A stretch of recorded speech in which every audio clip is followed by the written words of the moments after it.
இந்த நாட்புற சாலை, அந்த 4 வழிச்சாலை அப்படின்னு பார்க்குறோம். ஸோ இப்போ நமக்கு தெரியும் இந்த 4 வழிச்சாலைகள் வந்து இப்போ தமிழ்நாடு ஃபுல்லாவே நிறைய இடங்கள்ல வந்து இருக்குது. இந்தியா ஃபுல்லாவே இருக்குது நமக்கு தெரியும். அதுக்கு வந்து அந்த 4 வழிச்சாலைகளுக்கு டோல்கேட் இருக்குது. அந்த டோல்கேட்ல வந்து கட்டணம் வசூல் செய்கிறாங்க. இப்படின்ற விஷயம் எல்லாத்துக்கும் நமக்கு தெரியும்.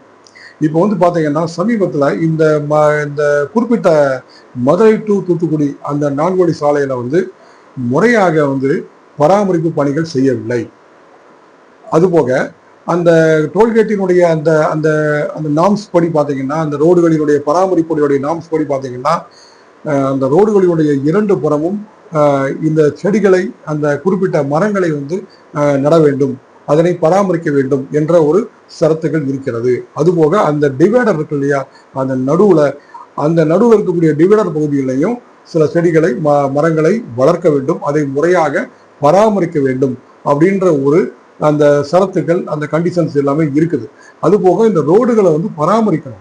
அது குண்டு குழியுமா இருக்கக்கூடாது, அதில் வந்து முறையற்ற அப்நார்மல் பேக்கர்ஸ் இருக்கக்கூடாது. இது எல்லாமே இந்த டோல்கேட்டினுடைய மெயின்டெனன்ஸ்ல கண்டிஷன்ஸ் இருக்குது அப்படின்னு பார்க்குறோம்.